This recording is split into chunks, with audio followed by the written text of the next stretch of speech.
It's generally arid, and it was felt important to bring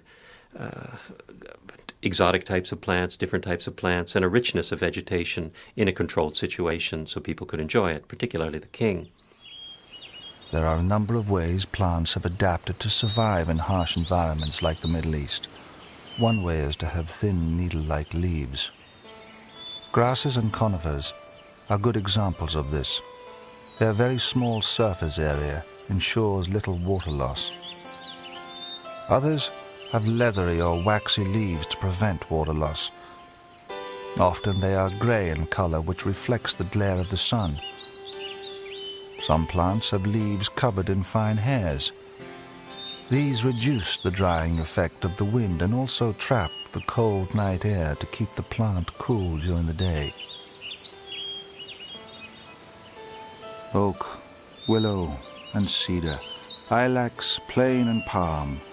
The lists of the trees and the plants in the hanging gardens are endless. They were compiled by historians centuries later and are often inaccurate. It is believed the gardens contained many plants and trees from the land of Medea, the homeland of Nebuchadnezzar's queen. As well as adding color, the flowers of orange and lemon trees would have produced a fragrant scent. However, the gardens were planted out. They needed water. Ancient writers recorded that there were hidden machines used for irrigation. Scholars have investigated buckets on ropes, water wheels, and even the Archimedes water screw. This device is attributed to the great Greek mathematician and inventor. It is believed Archimedes created it while in Egypt, having watched villagers pump water from the Nile. But the Hanging Gardens were built 2 centuries before him. The only device we have evidence for at that period is in fact the shaduf, a very simple tip beam device that's known as early as the 3rd millennium BC. You have a counterweight at one end and a basket on the end of a rope or a pole at the other that lifts the water up. We have illustrations of it from the 2nd millennium BC onward. We have illustrations of it in Assyrian art from the time the Hanging Gardens supposedly were functioning, and there are no illustrations of other devices that would have been suitable. So it seems to me that this is the only solution. Today we overcome our engineering problems with machinery. The ancients often looked no further than human labor, and in Babylon there was an endless supply. The Western perception of the Hanging Gardens has been highly idealized. Terraced gardens with abundant water, even waterfalls. When I was a child, the image conjured up by the Hanging Gardens was that of gardens that somehow hung downwards. But in fact, if you look at gardens that are carefully maintained in the Middle East on terraces, generally you have plants that rise upward from the terraces. In arid regions, in the desert, water is so precious it's like gold. They have to control how they use it very, very carefully. They let the water come in down channels, and then they release the water so that it just rushes out, just for perhaps 10 minutes a day, and then they'll shut it off again and conserve it for the next day. Just a tiny amount of water has created an intensity of color, green trees, which is just totally unexpected.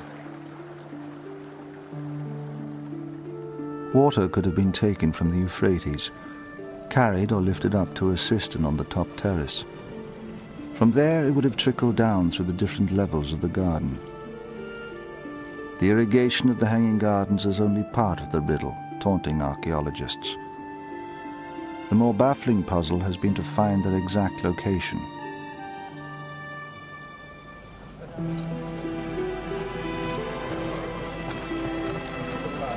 The city of Babylon was known across the ancient world, but accounts of the Hanging Gardens were hard to find, even at the time of their construction.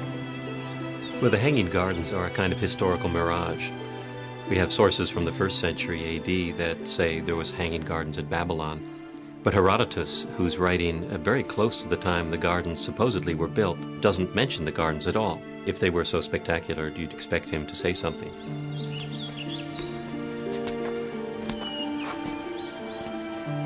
It is likely they were destroyed within a century of their construction. After Nebuchadnezzar, Babylon became a pawn in the struggle between the Persians and the Macedonians, and was severely damaged.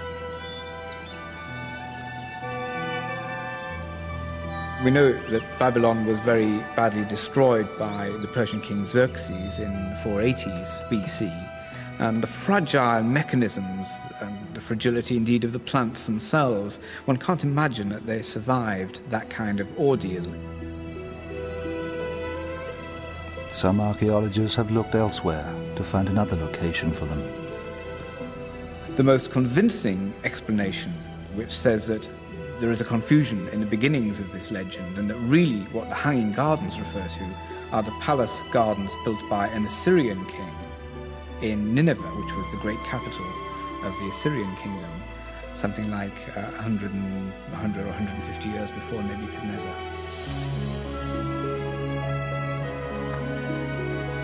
Despite their short lifespan, the gardens have gained legendary status.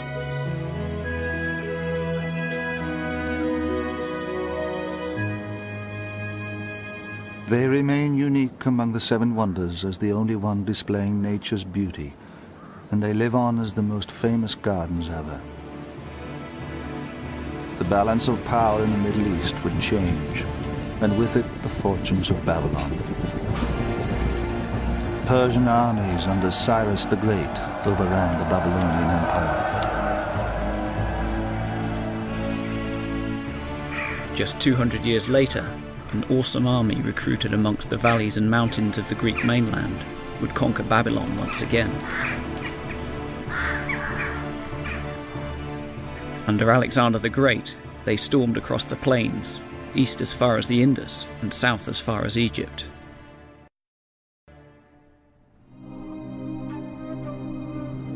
Greek artists, sculptors and masons followed in the wake of Alexander's armies.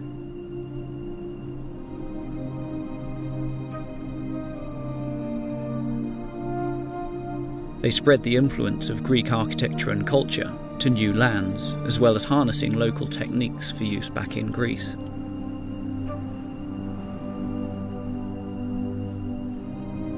Under Alexander, for the first time, all the wonders of the ancient world were brought within the same empire.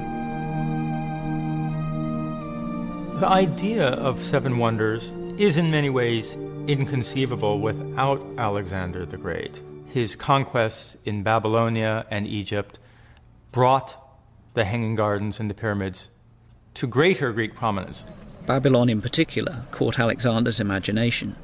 Alexander was interested in Babylon as the center of learning, the center of power, the traditional center for Mesopotamia. And indeed, he died in Babylon and was planning his last campaigns there, and was, I think, planning to make Babylon the capital of his syncretistic empire. So he certainly saw Babylon as a key place in the geography of the world. After his death in 323 BC, the empire was divided up amongst his generals. Ptolemy took Egypt, Antigonus seized Asia Minor. In between these two powerful territories lay the small island of Rhodes. By trading equally with both Egypt and Asia Minor, the islanders had benefited much from their neutrality.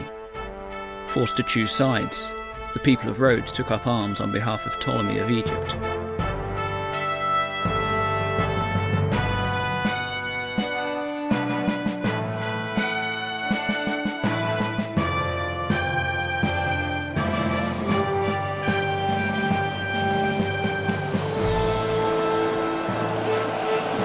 Outraged, the Antigonedes from Asia Minor attacked Rhodes with a huge fleet. Against all odds, the Rhodians defeated them and celebrated their victory by building a giant bronze colossus to their savior, the sun god Helios. Helios was closely related to Apollo, the god of light, of truth, of vision. He is the god of the sun, who was especially worshipped on Rhodes.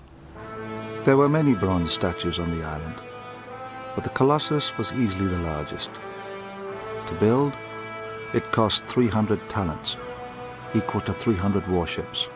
The Colossus was a memorial to themselves, to their victory, to their freedom, their continuing freedom. And as such, it was certainly worth putting a lot of money into. 300 talents, they had won it from the enemy. Why not? Bronze casting was a major business on the island. Statues were mass-produced and exported to Greece and Italy.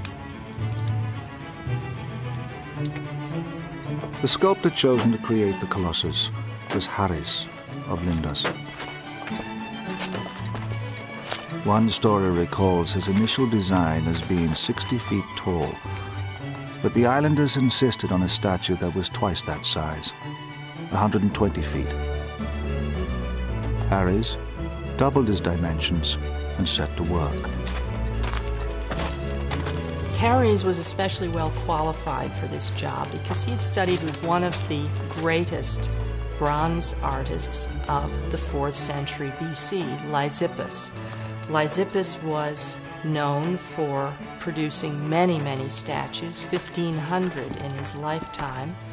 And so in the workshop of Lysippus, one can imagine hanging on the wall a whole row of arms, a row of legs, body parts which were more or less interchangeable. Unfortunately, none of these mass production techniques could be used for the Colossus. No bronze statue had ever approached 120 feet in height.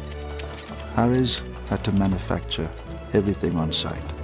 The casting would have been directly next to where the statue was to be put up. Probably a whole series of pits in which the pieces were cast. Those pieces would have been riveted together, and the statue would have been set up on the spot. The basic techniques of bronze casting have changed little over the centuries. From a scale model, the first process is to make a copy. Today, a latex mold is filled with liquid wax. Harris may have used clay or terracotta molds. When the mold is pulled apart, the wax replica remains. Replicas are then covered in a heat-resistant coating and fired inside a kiln. The wax inside melts and is released through pipes and channels. The hollow replica can now be filled with molten bronze. When it cools and the casing removed, the finished bronze remains. The Colossus gradually took shape. Piece by piece, each bronze section was attached to a framework of wood and iron. Iron had been in use for weapons, for tools. Iron was used also in classical times for the bronze casting industry. Iron pins were used to support a project during casting. Keeping the statues stable was a problem. Stones were dropped down the ankles into the feet to add weight to the base.